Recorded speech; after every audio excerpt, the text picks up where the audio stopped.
the best academy. Hi everyone, welcome to Harish academy. ఈరోజు current అఫైర్స్లో భాగంగా each and every టాపిక్ని మనము డీటెయిల్డ్గా డిస్కస్ చేసుకుందాం. ఇవాళ మన first topic world earth hour day. World earth hour day. Climate change పెరిగిపోతా ఉన్న నేపథ్యంలో భూమండలాన్ని కాపాడుకోవాల్సిన ఆవశ్యకత ఎంతైనా ఉంది. భవిష్యత్ తరాలకు కావచ్చు, అలానే ప్రజెంట్ జనరేషన్స్కి భూమిని మనము సక్రమంగా వాడుకోవాలి. భూమండలాన్ని సస్టైనబుల్గా సుస్థిరంగా అభివృద్ధి చేసుకోవాల్సిన ఆవశ్యకత ఎంతైనా ఉంది. ఆ సందర్భంగా ఆ భూమండలాన్ని ఎర్త్ని సుస్థిరంగా వాడుకోవడానికి ప్రతి సంవత్సరం కూడా వరల్డ్ ఎర్త్ అవర్ డే అని చెప్పేసి నిర్వహించడం జరుగుతుంది. ఈ వరల్డ్ ఎర్త్ అవర్ డే ముఖ్య ఉద్దేశము, దీని వెనుక ముఖ్య ఉద్దేశం ఏంటి అంటే ప్రతి సంవత్సరం కూడా ముఖ్యంగా ప్రతి సంవత్సరం మార్చి నెలలో చివరి శనివారం రోజున ఒక గంట సేపు పాటు అవసరం లేని లైట్లన్నిటినీ ఆఫ్ చేసి తద్వారా కర్బన ఉద్గారాలను, గ్రీన్ హౌస్ గ్యాస్ ఎమిషన్స్ని తగ్గించడం జరుగుతుంది. క్లైమేట్ చేంజ్ ఇంపాక్ట్ని తగ్గించడం జరుగుతుంది.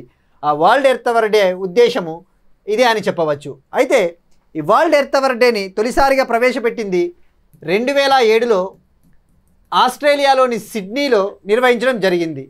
ఈ వరల్డ్ ఎర్త్ అవర్ డేని నిర్వహించేది world wildlife fund for the nature. World wildlife fund for the nature అనే ఒక ఇంటర్నేషనల్ ఆర్గనైజేషను ఈ వరల్డ్ ఎర్త్ అవర్ డేని నిర్వహించడం జరుగుతుంది. దీని ముఖ్య ఉద్దేశము మనం ఇందాక చెప్పుకున్నట్టుగాను ప్రతి సంవత్సరం కూడా మార్చి నెలలో చివరి శనివారం రోజున ఈ ఎర్త్ అవర్ డేని నిర్వహించడం జరుగుతుంది.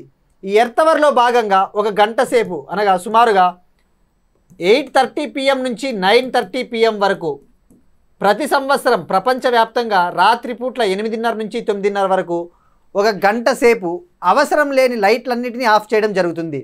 మన ఇళ్లల్లో కావచ్చు, గవర్నమెంట్ ఆఫీసెస్లో కావచ్చు, ఇండస్ట్రీల్లో కావచ్చు, నాన్ ఎసెన్షియల్ లైట్స్ని ఆఫ్ చేయడం ద్వారా కర్బన ఉద్గారాలను తగ్గించవచ్చు. అయితే ఇది 2007లో ఆస్ట్రేలియాలోని సిడ్నీలో తొలిసారిగా నిర్వహించారు. కానీ అఫీషియల్గా మాత్రము 2008 నుంచి మొదలైందని చెప్పవచ్చు. 2008 నుంచి ఒక గ్లోబల్ మాస్ మూవ్మెంట్గా ఇది ఆవిర్భవించింది. ఇక్కడ తెలుసుకోవాల్సిన పాయింట్ ఎర్త్ అవర్ డేకి సంబంధించి నిర్వహిస్తూ ఉన్న వరల్డ్ వైడ్ ఫండ్ గురించి, అలానే ఈ సంవత్సరం థీమ్.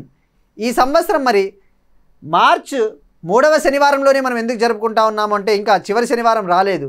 మార్చ్ 22న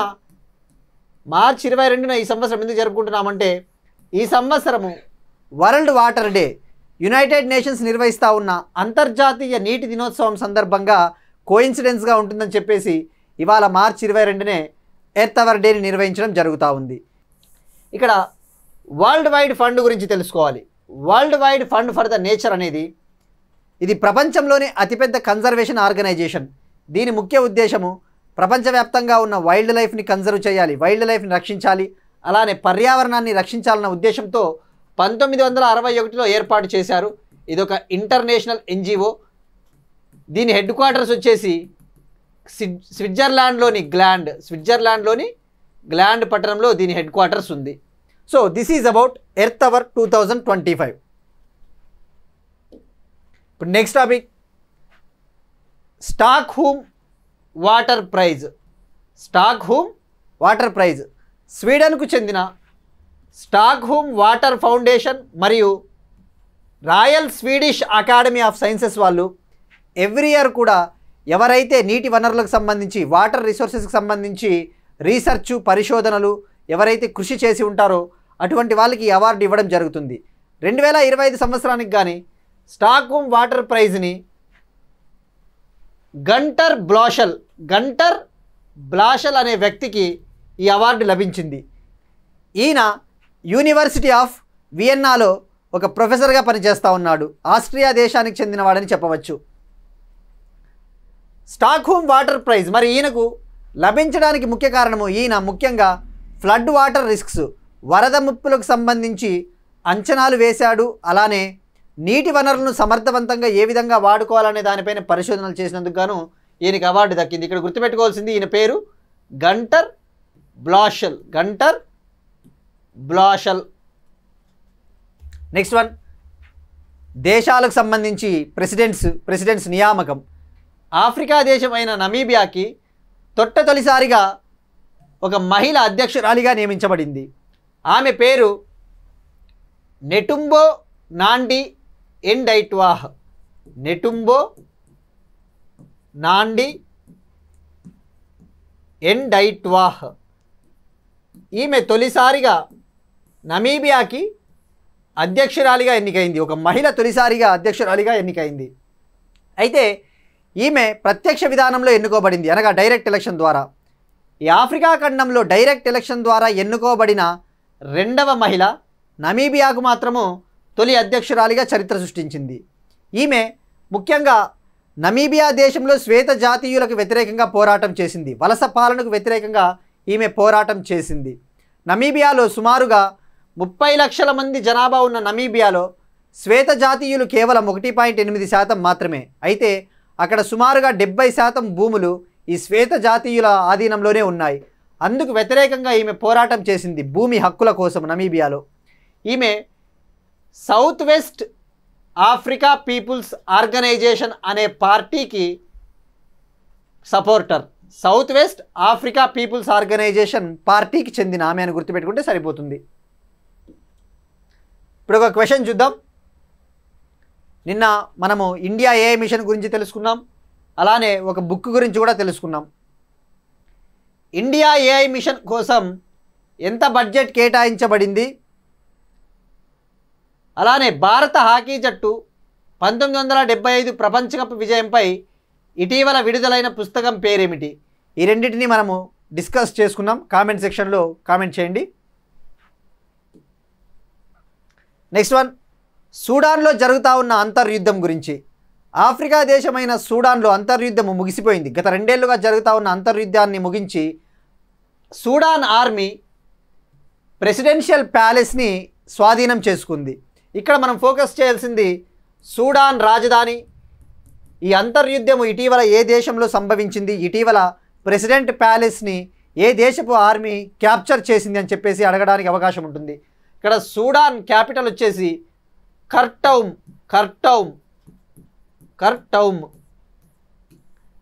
గత 2 ఏళ్లుగా సూడాన్లో ముఖ్యంగా సూడాన్ ఆర్మీకి మరియు ప్రభుత్వ బలగాలైన ర్యాపిడ్ సపోర్ట్ ఫోర్సెస్ మధ్య తీవ్రమైన యుద్ధం జరుగుతూ ఉంది, అంతర్యుద్ధము.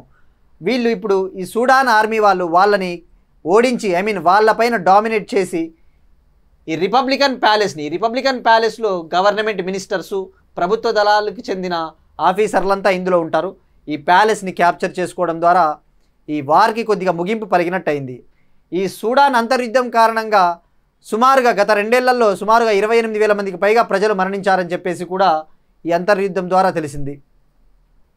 నెక్స్ట్ వన్, ఆంధ్రప్రదేశ్కి సంబంధించి జనరల్గా కొన్ని ఆపరేషన్స్, తెలంగాణకైనా ఆంధ్రప్రదేశ్కైనా కొన్ని ఆపరేషన్స్ న్యూస్లో ఉంటాయి.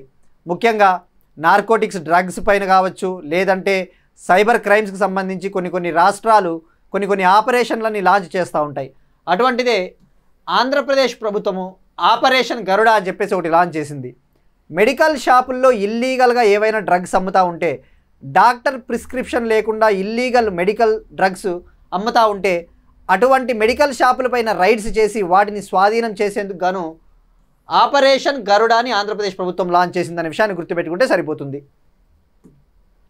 నెక్స్ట్ వన్, బెట్టింగ్ సైట్స్ తెలంగాణలో 108 బ్లాక్ చేశారట. ఇక్కడ మనం ఫోకస్ చేయాల్సింది, నిన్ననే మనం చెప్పుకున్నట్టు కొన్ని వర్డ్స్ ఉంటాయి ఎగ్జామ్లో. నిన్న మనం క్రియోస్పియర్ అనే పదం గురించి, క్రియోస్పియర్ అనే ఒక టర్మ్ గురించి తెలుసుకున్నాం. సో ఇక్కడ ఇవాళ ఈ బెట్టింగ్ సైట్స్ని బ్లాక్ చేయడానికి సంబంధించి తెలంగాణ ప్రభుత్వము జియో ఫెన్సింగ్ టెక్నాలజీ అప్లై చేసింది. జియో ఫెన్సింగ్ టెక్నాలజీ ఇలాంటివి సైన్స్ అండ్ టెక్నాలజీలో కరెంట్ అఫైర్స్లో కావచ్చు అడుగుతాడు. జియో ఫెన్సింగ్ టెక్నాలజీ అంటే ఏంటి? జియో ఫెన్సింగ్ అంటే వర్చువల్ బౌండరీస్ క్రియేట్ చేసి కొన్ని వెబ్సైట్స్కి యూజర్స్కి యాక్సెస్ ఇవ్వకోకుండా చేస్తారనమాట. ఫర్ ఎగ్జాంపుల్, ఏదైనా ఒక ఆన్లైన్ గ్యాంబ్లింగ్ సైట్ ఉందనుకోండి, ఆన్లైన్ గ్యాంబ్లింగ్ సైట్ నిషిద్ధం చెయ్యాలి అంటే, దీంట్లోకి ఎంటర్ కాకూడదు అంటే వర్చువల్గా like GPS technology, wifi, cellular mobile టెక్నాలజీని ఉపయోగించి వర్చువల్గా బౌండరీస్ క్రియేట్ చేస్తారు. అంటే ఈ వర్చువల్ బౌండరీస్ క్రియేట్ చేసినప్పుడు యూజర్స్ ఎంటర్ కాలేరనమాట. వీటిని ఈ వెబ్సైట్స్ని అసలు యాక్సెస్ చేయలేరు, వెబ్సైట్స్ని పొందలేరనమాట. ముఖ్యంగా చైల్డ్ సేఫ్టీకి సంబంధించి, పిల్లల భద్రత, ఉమెన్ సేఫ్టీకి, కొన్ని రెస్ట్రిక్టెడ్ వెబ్సైట్స్ని రెస్ట్రిక్ట్ చేయడానికి ఈ జియో ఫెన్సింగ్ టెక్నాలజీని ప్రభుత్వాలు వాడుతూ ఉంటాయనే విషయాన్ని గుర్తుపెట్టుకుంటే సరిపోతుంది. నెక్స్ట్ వన్, అమెరికా ప్రభుత్వము చైనాను ధీటుగా ఎదుర్కోవడానికి తన యొక్క డిఫెన్స్ ప్రిపేర్డ్నెస్ని పెంచుకుంటా ఉంది, తన రక్షణ బలగాల్ని పెంచుకుంటా ఉంది, తన రక్షణ బలగాల్లోకి కొత్త ఫైటర్ జెట్స్ని ఇండక్ట్ చేసుకుంటా ఉందన్నమాట. అలాంటిదే ఇప్పుడు అమెరికా చైనా నుంచి ఎదురయ్యే థ్రెట్స్ని ఎదుర్కోవడం కోసము నెక్స్ట్ జనరేషన్ ఎయిర్ డామినెన్స్గా పిలువబడే ఒక యుద్ధ విమానాన్ని డెవలప్ చేస్తూ ఉంది. నెక్స్ట్ జనరేషన్ ఎయిర్ డామినెన్స్గా పిలువబడే అత్యాధునికమైన యుద్ధ విమానం అన్నమాట. ఈ యుద్ధ విమానానికి సంబంధించిన కాంట్రాక్ట్ను బోయింగ్ కంపెనీకి ఇచ్చింది. ఈ నెక్స్ట్ జనరేషన్ ఎయిర్ డామినెన్స్గా పిలువబడే ఈ ఫైటర్ జెట్ పేరు అఫీషియల్గా F-47 అని పేరు పెట్టడం జరిగింది. F-47 ఫైటర్ జెట్స్ అనమాట. ఇది F-47 ఫైటర్ జెట్స్ అనేది ప్రపంచంలోనే తొలి 6th generation stealth air craft అని చెప్పవచ్చు. ప్రపంచంలోనే తొలి 6th generation stealth fighter air craft. ఇక్కడ గుర్తుపెట్టుకోవాల్సింది నెక్స్ట్ జనరేషన్ ఎయిర్ డామినెన్స్ అనే ఎయిర్ క్రాఫ్ట్ F-47గా పిలువబడతా ఉంది. దీని కాంట్రాక్ట్ని బోయింగ్ కంపెనీకి ఇచ్చింది అమెరికా ప్రభుత్వము. ఆల్రెడీ అమెరికా ప్రభుత్వం వద్ద F-35 అనే అత్యాధునికమైన యుద్ధ విమానాలు ఉన్నాయి. అలానే కృత్రిమ మేధస్సు ఆధారంగా పనిచేసే ఆర్టిఫిషియల్ ఇంటెలిజెన్స్ ఆధారంగా పనిచేసే B-21 స్టెల్త్ బాంబర్ గైడ్స్ కూడా ఉన్నాయి అమెరికా దగ్గర. ఆర్టిఫిషియల్ ఇంటెలిజెన్స్ ఆధారంగా పనిచేసే B-21 స్టెల్త్ గైడ్ బాంబర్స్. ఇక్కడ మనం ఫోకస్ చేయాల్సింది ఇలాంటి టర్మ్స్ ఉన్నప్పుడు. ఫర్ ఎగ్జాంపుల్ ముఖ్యంగా డిఫెన్స్ టెక్నాలజీకి సంబంధించి ఇండియా ఫ్రాన్స్ ప్రభుత్వంతో 26 రఫాలే M ఫైటర్ జెట్స్ని కొనుగోలు చేస్తూ ఉంది. అలానే రష్యాతో నుంచి S-400 Trump missile defence systems. ఇలాంటి టర్మ్స్ న్యూస్లో ఉన్నప్పుడు అవి ఏ దేశాల నుంచి మనం కొనుగోలు చేస్తూ ఉన్నామో తెలుసుకుంటే సరిపోతుంది. నెక్స్ట్ వన్, స్పేస్ డెబ్రిస్కి సంబంధించి అంతరిక్షంలో పేరుకుపోతూ ఉన్న వ్యర్థాలను క్లీన్ చేయడం కోసము, రిమూవ్ చేయడం కోసము బెంగళూరుకు చెందిన ఒక స్పేస్ స్టార్టప్ బెల్లాట్రిక్స్ అనే కంపెనీ, బెంగళూరుకు చెందిన బెల్లాట్రిక్స్ అనే ఒక ఏరోస్పేస్ కంపెనీ జపాన్కు చెందిన ఒక సంస్థతో ఒక MOU కుదుర్చుకుందనమాట. ఆ MOU ద్వారా జపాన్కు చెందిన ఆ కంపెనీ ఈ స్పేస్ డెబ్రిస్ని, అంతరిక్ష వ్యర్థాలను తొలగించడానికి కావాల్సిన సర్వీసెస్ని అందించబోతా ఉంది. ఇక్కడ తెలుసుకోవాల్సింది జపాన్కు చెందిన ఆస్ట్రోస్కేల్ జపాన్ అనే సంస్థతో ఒప్పందం చేసుకుంది. ఆస్ట్రోస్కేల్ జపాన్ అనే సంస్థతో బెల్లాట్రిక్స్ సంస్థ MOU కుదుర్చుకుంది. ఇక్కడ ఫోకస్ చేయాల్సింది అసలు స్పేస్ డెబ్రిస్ అంటే ఏంటి. స్పేస్ డెబ్రిస్ అంటే అంతరిక్ష వ్యర్థాలు. ఈ అంతరిక్ష వ్యర్థాలను తొలగించడానికి ఇస్రో ప్రాజెక్ట్ నేత్ర అనేది కూడా లాంచ్ చేసింది. ప్రాజెక్ట్ నేత్ర. ఈ ప్రాజెక్ట్ నేత్ర అనేది ఒక ఎర్లీ వార్నింగ్ సిస్టమ్ అనమాట. అంటే ఈ స్పేస్ డెబ్రిస్ని ముందుగానే గుర్తించి డిటెక్ట్ చేస్తుంది ప్రాజెక్ట్ నేత్ర. అలానే ఔటర్ స్పేస్ ట్రీటీ 1967 అనేది ఒకటి ఉందన్నమాట. ఈ ఔటర్ స్పేస్ ట్రీటీ 1967 అనే కన్వెన్షన్ ఏం చెప్తుంది అంటే ఔటర్ స్పేస్ని, ముఖ్యంగా అంతరిక్షాన్ని శాంతియుతంగా అందరూ వాడుకోవాలి, దీనిని యుద్ధ వాతావరణంలో నిర్వహించుకోకూడదు, దీంట్లో స్పేస్ డెబ్రిస్ లేకుండా చూసుకోవాలని చెప్పేసి ఔటర్ స్పేస్ ట్రీటీ చెప్తుంది. అలానే యూరోపియన్ స్పేస్ ఏజెన్సీ ఈ స్పేస్ డెబ్రిస్ని తొలగించడానికి, స్పేస్ డెబ్రిస్ని మేనేజ్ చేయడానికి జీరో డెబ్రిస్ మిషన్ అనేది కూడా లాంచ్ చేసింది. Zero debris machine. సో ఇట్లా కొన్ని ఇనిషియేటివ్స్ ఉన్నప్పుడు ఆ పేర్లు అవి ఏ దేశానికి చెందినవో గుర్తుపెట్టుకుంటే సరిపోతుంది. నెక్స్ట్ వన్, ఫ్రీట్ ట్రాన్స్పోర్ట్కి సంబంధించి, సరకు రవాణాకు సంబంధించి భారతదేశంలో ఈస్ట్ కోస్టల్ రైల్వే ఒక చరిత్ర సృష్టించింది. 2024-25 ఆర్థిక సంవత్సరంలో జనరేట్ అయిన సరకును సుమారుగా 250 మిలియన్ టన్నుల సరకును రవాణా చేసి ఈస్ట్ కోస్టల్ రైల్వే భారతదేశంలో చరిత్ర సృష్టించింది. ఇప్పటి వరకు ఈ సంవత్సరానికి ఏ రైల్వే జోన్ కూడా మోసుకెళ్ళలేనంత సరకుని మోసుకెళ్ళింది. ఇది వరుసగా రెండవ సంవత్సరం ఈ చరిత్ర సృష్టించింది. ఇక్కడ ఫోకస్ చేయాల్సింది east coastal railway headquarters వచ్చేసి Bhubaneswar, Odisha. East coast railway headquarters Bhubaneswar, Odisha. Next one, GPS spoofing. Again మనం ఇందాక చెప్పుకున్నట్టు జియో ఫెన్సింగ్ ఎలానో GPS స్పూఫింగ్ అనే వర్డ్ న్యూస్లో ఉంది. భారత ప్రభుత్వ లెక్కల ప్రకారము 2024 నుంచి 2025 మధ్య సుమారుగా ఇండియన్ బార్డర్స్లో 465 GPS స్పూఫింగ్ ఇన్సిడెంట్లు నమోదైనాయట. ఇండియన్ బార్డర్ ప్రాంతంలో 465 GPS స్పూఫింగ్ ఇన్సిడెంట్లు నమోదైనాయి. ఇక్కడ GPS స్పూఫింగ్ ఇన్సిడెంట్లు అంటే జనరల్గా GPS ట్రాన్స్మిటర్, GPS రిసీవర్ ఉంటుంది. జనరల్గా మనం ఒక ప్రదేశం నుంచి ఇంకో ప్రదేశానికి వెళ్ళాలంటే, ముఖ్యంగా ఎయిర్ క్రాఫ్ట్లు ఒక ప్రదేశం నుంచి ఇంకో ప్రదేశానికి వెళ్ళాలి అంటే GPS సిగ్నల్స్ ద్వారా వెళుతాయి. ముఖ్యంగా భద్రతా దళాలు, ఆర్మీ దళాలు GPS లాంటి టెక్నిక్ ఉపయోగించుకొని ట్రావెల్ చేస్తూ ఉంటారనమాట వ్యూహాత్మక ప్రాంతాల్లో. అయితే ఈ స్పూఫింగ్ అనేది ఏం చేస్తుంది అంటే మ్యాలీషియస్ సిగ్నల్స్ని పంపిస్తుంది అనమాట. అంటే డైవర్ట్ చేస్తుంది, రాంగ్ సిగ్నల్స్ని ఇస్తుంది అనమాట. మనం వెళ్ళాల్సిన డెస్టినేషన్ ఒకటైతే ఇది వేరే డెస్టినేషన్, ఈ ఫాల్స్ డెస్టినేషన్ చూపిస్తుంది. దీనినే GPS స్పూఫింగ్ అంటారు. ఇలాంటి టర్మ్స్ మనము సైన్స్ అండ్ టెక్నాలజీ, కరెంట్ అఫైర్స్లో అడగడానికి ఆస్కారం ఉంటుంది కాబట్టి ఇది గుర్తుపెట్టుకుంటే సరిపోతుంది. Next one, Bharat petroleum corporation limited Kochi రిఫైనరీలో ఒక తేలియాడే సౌర విద్యుత్ ప్లాంట్ను ప్రారంభించింది. ఫ్లోటింగ్ సోలార్ పవర్ ప్లాంట్ని ప్రారంభించింది. జనరల్గా భారత్ పెట్రోలియం కార్పొరేషన్ లిమిటెడ్ తన ఆపరేషన్స్లో ఫాజిల్ ఫ్యూయల్స్ పైన ఆధారపడతా ఉంటుంది. అయితే తన ఆపరేషన్స్లో ఈ రెన్యూబుల్ ఎనర్జీని, ఈ సౌరశక్తి అటువంటి వాటిని వినియోగించుకోవాలని చెప్పేసి ఆ ఆపరేషన్స్లో భాగంగా 3.2 మెగావాట్ల కెపాసిటీతో కొచ్చి రిఫైనరీలో, కేరళలోని కొచ్చి రిఫైనరీలో ఒక ఫ్లోటింగ్ సోలార్ పవర్ ప్లాంట్ని ఏర్పాటు చేసింది. ఇది ఒక ఫ్యాక్ట్, కరెంట్ అఫైర్ అని చెప్పేసి గుర్తుపెట్టుకుంటే సరిపోతుంది.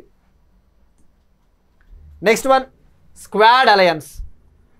ఆల్రెడీ ఇంటర్నేషనల్ రిలేషన్స్ సంబంధించి క్వాడ్ గురించి తెలుసు. Quadrilateral security dialogues. ఈ క్వాడ్లో USA, జపాన్, ఆస్ట్రేలియా, ఇండియా ఉంటుంది. ఇది ఒక డిప్లొమాటిక్ అలయన్స్ అని చెప్పవచ్చు, ఒక డిప్లొమాటిక్ కూటమి అని చెప్పవచ్చు. ఇది మిలిటరీ అలయన్స్ కాదు. క్వాడ్ అనేది మిలిటరీ అలయన్స్ కాదు. జనరల్గా ఒక విధంగా చెప్పాలి అంటే ఒక డిప్లొమాటిక్ అలయన్స్ అంటే మన USA, జపాన్, ఆస్ట్రేలియా, ఇండియా మధ్య సంబంధాలను మెరుగుపరుచుకోవడానికి, ముఖ్యంగా ఇండో పసిఫిక్ ప్రాంతంలో అటువంటి ప్రాంతాల్లో కోఆపరేషన్ని పెంపొందించుకోవడానికి క్వాడ్ అనేది ఏర్పాటైంది. ఆ క్వాడ్ లాంటిదే స్క్వాడ్ అలయన్స్ అనేది ఒకటి ఉందన్నమాట. ఈ స్క్వాడ్ అలయన్స్ కూడా అమెరికా ఇనిషియేటివ్ అని చెప్పవచ్చు, అమెరికా చొరవ అని చెప్పవచ్చు. అయితే ఈ స్క్వాడ్ ఉద్దేశం ఏంటంటే ఇండో పసిఫిక్ ప్రాంతాన్ని అందరూ పీస్ఫుల్గా వాడుకోవాలి. ముఖ్యంగా సౌత్ చైనా సీ ప్రాంతంలో చైనాని అరికట్టాలి. చైనా ఎక్కువగా ఆక్రమణలకు తెగబడతా ఉంది. ఆక్రమణలను తెగబడతా ఉన్న చైనాను నిలువరించాలి అంటే స్క్వాడ్ అలయన్స్ అనేది ముఖ్యమని చెప్పేసి అమెరికా దీన్ని ప్రారంభించింది. ఇందులో మెంబర్స్ వచ్చేసి స్క్వాడ్ అలయన్స్లో అమెరికా, జపాన్, ఆస్ట్రేలియా, ఫిలిప్పైన్స్. ఇప్పుడు ఈ స్క్వాడ్ అలయన్స్లో జాయిన్ అవ్వాల్సిందిగా భారతదేశాన్ని ఫిలిప్పైన్స్ ఇన్వైట్ చేసింది అనే విషయాన్ని గుర్తుపెట్టుకుంటే సరిపోతుంది. Squad versus squad. Next one, important డేస్కి సంబంధించి మనము స్టార్టింగ్లోనే వరల్డ్ ఎర్త్ అవర్ డే గురించి చెప్పుకునేటప్పుడు వరల్డ్ వాటర్ డే గురించి, ఇవాళ world water day, UN world water day March 22 అని చెప్పేసి తెలుసుకున్నాం. So March 22 world water day, అంతర్జాతీయ నీటి దినోత్సవం. నీటి వనరులను పరిరక్షించడానికి ఉద్దేశించబడిన దినోత్సవం అని చెప్పవచ్చు. ఈ సంవత్సరం థీమ్ వచ్చేసి 2025 సంవత్సరము గ్లేషియర్ ప్రిజర్వేషన్. అంటే ముఖ్యంగా మనం నిన్న చెప్పుకున్నాం క్రియోస్పియర్ ప్రాంతాల్లో ఉన్న మంచు రూపంలో ఉన్న గ్లేషియర్స్, ఆ గ్లేషియర్స్ని సంరక్షించాలి, గ్లేషియర్స్ కరిగిపోకుండా సంరక్షించాలి అని చెప్పేసి ఈ సంవత్సరం ముఖ్య ఉద్దేశం. Already 2024 state of the global climate report world meteorological organisation చెప్పిన దాని ప్రకారము అంతర్జాతీయంగా ప్రపంచవ్యాప్తంగా ఉన్న క్రియోస్పియర్ తగ్గిపోతూ ఉంది, క్రియోస్పియర్ కరిగిపోతూ ఉందని చెప్పేసి నిన్ననే మనం తెలుసుకున్నాం. సో ఈ కాంటెక్స్ట్లో థీమ్ వచ్చేసి గ్లేషియర్ ప్రిజర్వేషన్. నెక్స్ట్ వన్, ఆంధ్రప్రదేశ్లో ఫారెస్ట్ అకాడమీకి కేంద్ర ప్రభుత్వం హామీ ఇచ్చింది, కేంద్ర ప్రభుత్వం ఆమోదం తెలిపింది. ఆంధ్రప్రదేశ్లో forest academy, AP state forest అకాడమీని ఏర్పాటు చేయవలసిందిగా ఆంధ్రప్రదేశ్ ప్రభుత్వము కేంద్ర ప్రభుత్వాన్ని కోరింది. దానికి ఆమోదం కూడా తెలిపింది.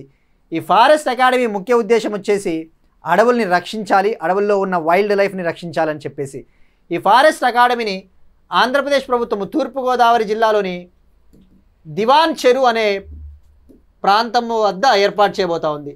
తూర్పుగోదావరి జిల్లాలోని దివాన్ చెరు అనే ప్రాంత సమీపంలో ఏపీ స్టేట్ ఫారెస్ట్ అకాడమీని ఏర్పాటు చేయబోతా ఉంది. సో దీనికి కేంద్ర ప్రభుత్వము ఆమోదం తెలిపిందని చెప్పేసి గుర్తుపెట్టుకుంటే సరిపోతుంది.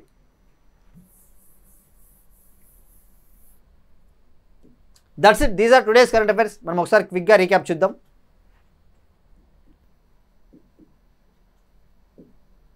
World earth hour day 2025, Stockholm water price,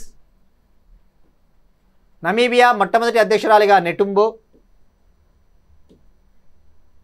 Sudan military retakes Khartoum's republican palace, operation Garuda cracks down on illegal drug sales across the Andhra Pradesh state, geofencing technology applied to the betting sites in Telangana, 108 betting sites blocked,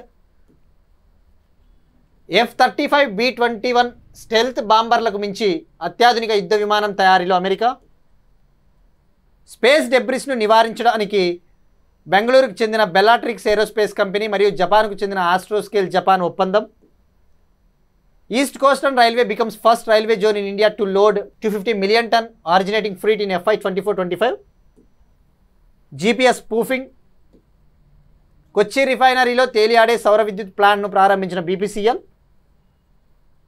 squad అలయన్స్లో join అవ్వాల్సిందిగా భారత్ను కోరిన Philippines, united nations international water day 22 March, Andhra Pradesh రాష్ట్రంలో forest academy ఏర్పాటుకు కేంద్ర ప్రభుత్వం ఆమోదం. That's it, these are today's current affairs. ఈ వీడియో కనుక మీకు నచ్చినట్లయితే లైక్ చేయండి, కామెంట్ చేయండి, షేర్ చేయండి. Meet you again tomorrow and thank you everyone.